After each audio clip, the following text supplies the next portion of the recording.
केशवपुर में प्रथम बार आगमन है आपका, क्या कहना चाहेंगे उसको लेकर? नहीं, आगमन है श्रीमद् भागवत महापुराण।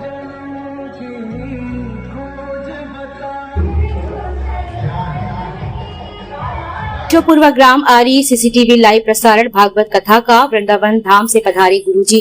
जैसे कि ग्राम केशवपुर धाम में 12 मार्च से 19 मार्च तक 5 बजे से लेकर प्रभु इच्छा तक श्रीमद् भागवत कथा का एवं ज्ञान यज्ञ का ग्राम में केशवपुर में वृंदावन से पधारे गुरुजी राधेश्याम दास जी महाराज ग्राम आरी में शिष्य के निजी निवास पहुंचकर दिया आशीर्वाद। अरुण तिवारी महाराज के द्वारा गुरुजी के प्रथम आगमन पर फूल मालाओं के स्वागत किया। साथ ही ग्राम में भक्ति के संदेश के साथ जय श्री राम के नारों के साथ गूंज उठी। अरुण तिवारी, दीपक शर्मा, शालिक ग्राम तिवारी, रमाकांत तिवारी, पवन तिवारी, गौरव तिवारी, प्रमोद दांगी, पुष्पेन तिवारी, अखिलेश तिवारी, आशीष मिश्रा, नवल जैन समस्त क्षेत्रवासी उपस्थित रहे। आनंद और वृंदावन से है, वृंदावन मल्लूपीठ से।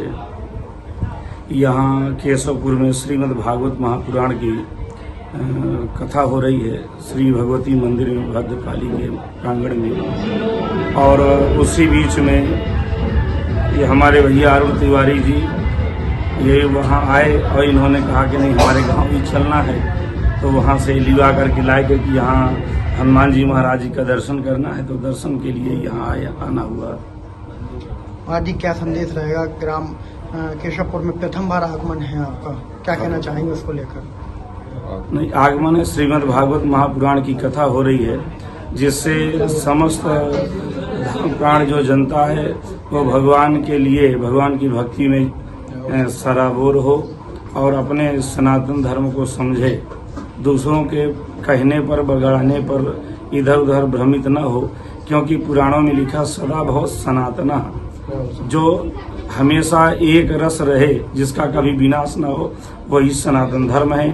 श्री राम कृष्ण नारायण शिव यही सनातन है, तो हम उनकी उपासना करें, हम उन्हीं के ही अंश हैं। जितने भी हैं सब भगवान के ही अंश हैं, तो भगवान की ही भक्ति में अपने तन को, मन को, धन को सब भगवान में ही लगावें। इसी से जीव का कल्याण है और इसीलिए मानव शरीर प्राप्त होता है। भक्तों तक क्या संदेश है और नई युवा पीढ़ी तक क्या ऐसा रहेगा, क्या कहना चाहेंगे इसको लेकर? नई युवा पीढ़ी के लिए भी यही बात है कि जो उनके योग करने योग कार्य नहीं है वो न करें और इस सनातन धर्म को पहचाने, अपने धर्म में सब जागृत हो जाएं, अपने धर्म में सब प्रतिष्ठित हो जाएं, क्योंकि इस समय इतना बड़ा कुचक्र चल रहा है कि युवाओं को बेरोजगार करके और उनको दर दर भटकाने की नीति चल रही है, उनको आतंकवादी बनाने की नीति चल रही है।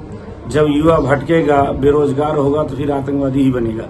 इसलिए हम तो यही चाहते हैं कि भगवान कृपा करें और भारत के युवा यही आगे भारत की शान है, आन है, बान है, और इनको अपने अपने योग्यता के अनुसार पद पर प्रतिष्ठित किया जाए और सब भगवान के ही कार्य में लगे, सनातन धर्म में लगे। मेरा नाम अरुण तिवारी है। जय हो अटरा सरकार की।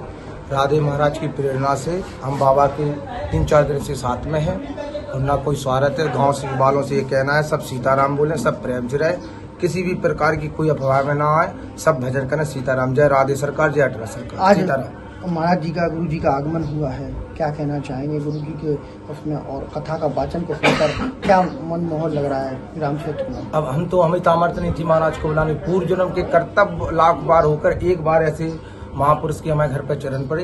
राधे राधे। ग्राम में लगातार कहीं ना कहीं आप युवाओं के बीच भी रह रहे हैं, हमेशा साथ में रह रहे हैं, क्या कहना चाहेंगे उन युवाओं तक और ग्राम वासियों तक? युवा किसी का गलत ना करें, अपना करे खाएं, किसी के काम में अटिक ना अड़ाएं। कभी अटिक अड़ाओगे तो फिर उसका जवाब गलत होगा, यही कहना है। प्रेरणा धर्म से जुड़ी है, आपकी प्रेरणा धर्म से जुड़ी है, क्योंकि लगातार आप धर्म में प्रचार में रहते हैं, तो क्या कहना चाहेंगे उसको लेकर? हमारा जन्म तो महाराज ब्राह्मण के घर हुआ, परशुराम बनते हैं, भगवान परशुराम को मानते हैं, बस सीताराम कुछ